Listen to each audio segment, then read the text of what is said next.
and welcome to Bloomberg Quint. You're watching the fine print. 3 recent instructions by the Central Board of Direct Taxes to its tax officers have perturbed practitioners and their clients. In essence, the department has offered incentives to Commissioner of Income Tax Appeals to decide cases against the taxpayers, or so claim the Chartered Accountant Associations of Mumbai, Ahmedabad, Surat, Karnataka and Lucknow that have written to the Finance Ministry against the CBDT diktat. The fine print spoke to the association representative and the CBDT chairman to understand the full picture. Commissioner Appeals is the first authority before which taxpayers aggrieved by an order of an assessing officer can go. There are 60 Commissioners of Appeals in Mumbai alone. As of April 2018, 6.38 lakh crore of demands were pending before Commissioner Appeals across the country. It's a considerable amount when compared to last year's direct tax collection of 10 lakh crore rupees. Do we have an estimate, let's say percentage-wise, as to the number of cases that come before CIT appeals? How many of them go in favor of the revenue and against taxpayers?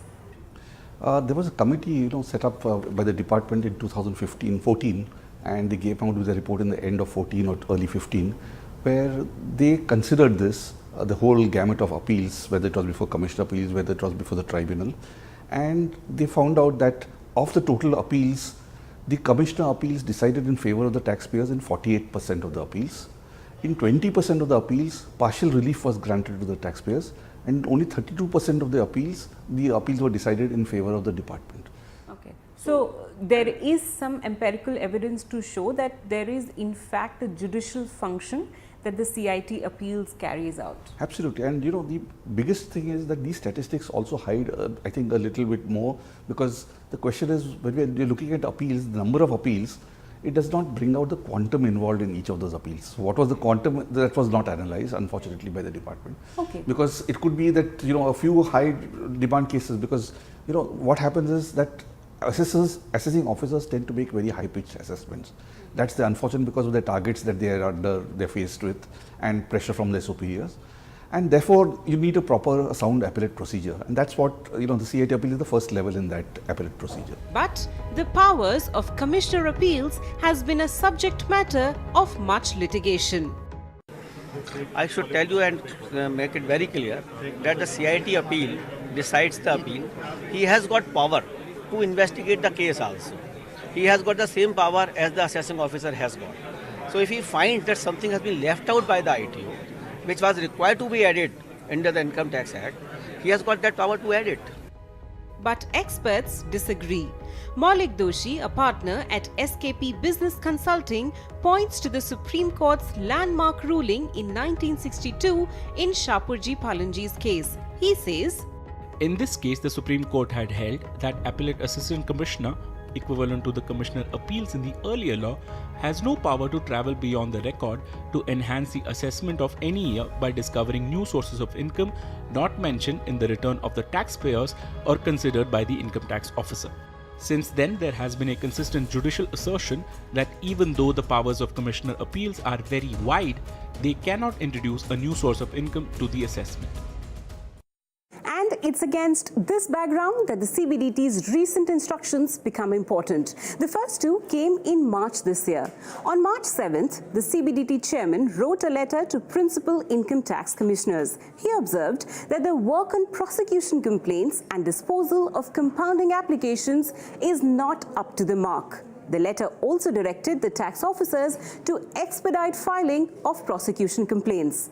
And then on March 8, via an instruction, Principal Chief Commissioners and Chief Commissioners were directed to regularly inspect the work of Commissioner Appeals and keep a watch on the quality and quantity of orders passed by them. One sees that unnecessary prosecutions are being launched. We've seen cases of TDS deduction. There was one failure of deducting TDS.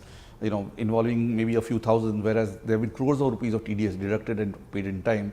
And for that one case, which was say for 6 months delay, which was caught at the time of audit, and therefore it was paid late. So those are the cases where they've said that even in such cases they've been launching prosecutions. Now I think that's ridiculous. Okay, all right. Okay, the second instruction that came in was dated 8th March 2018, where the principal chief commissioners and the chief commissioner was directed to monitor functioning of CIT appeals under their jurisdiction. I would assume that anyway, since the CIT appeals reports to the principal and the chief commissioner, it's an administrative function, or it's more than that? See, an administrative function, so far as disposal of the number of appeals is concerned, I think nobody can have any quarrel with that, that there is an urgent need to have disposal of appeals, both from the taxpayer perspective as well as the department's perspective, because the taxpayer certainly doesn't want to have a sword hanging over his head. The department also should recover taxes whenever it's due, and therefore that appellate process has to be fast and quick. So therefore, laying down targets for number of cases to be disposed of, or the different types of cases, the high value demand cases or the low value demand cases, I think that is certainly something which the commissioners can monitor, the chief commissioners can monitor. But when it comes to looking at the quality of the orders, and that is what I think the objection should be, because when you're looking at the administrative commissioner or the administrative chief commissioner, they have the revenue targets. Now obviously there is a bias on their side that yes, I would try to raise as much revenue as possible, try and meet my target. In case I'm missing my target, I would try and see that, in what way can I meet my target, and therefore they would try and put pressure maybe on the commissioner appeals then, and that's where the real objection is. See, the appellate process has to be something which is fair to both the taxpayer as well as the department. Today, the commissioner appeals is an officer who is drawn from the tax department. One expects that yes, when he is promoted as a commissioner appeals, that he will rise above the approach which he had earlier as an assessing officer of raising demands, trying to raise as much demand as possible, and get into a situation where he will decide the matter fairly. That may be difficult given the incentives in CBDT's action plan, which has offered additional credits to commissioner appeals for passing a quality order. One that enhances the tax demand raised by the assessing officer, or strengthens the stand of the assessing officer, or levies penalty on income that was concealed by the taxpayer and has been added by him to the tax demand. Additional credit of 2 units will be given to individual commissioners for every quality order that passes any of these tests. Every year, the CBDT lays down targets for revenue officers. This year, each individual commissioner of appeals is expected to dispose of a minimum of 550 appeals or achieve a minimum of 700 units or credits. I think this is absolutely misconceived, and this has been absolutely understood wrongly by the persons who are reading into these lines.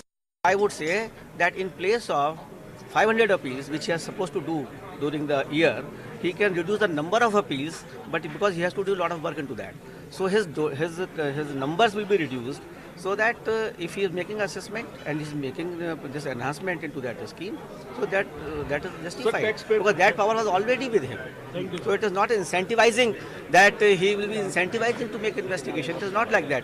I will be reducing his disposal number of appeals if he is really making some investigation into the case, and that is to be added to this. It is absolutely misconceived and misunderstood. Can you take me through the implications of this and why you think this is an unfair instruction? See, when you're talking about a quality order and you incentivize the commissioner appeals for a quality order, nobody has a quarrel with that. But when you define a quality order as only an order which is in favor of the tax department, now that is where the problem comes in.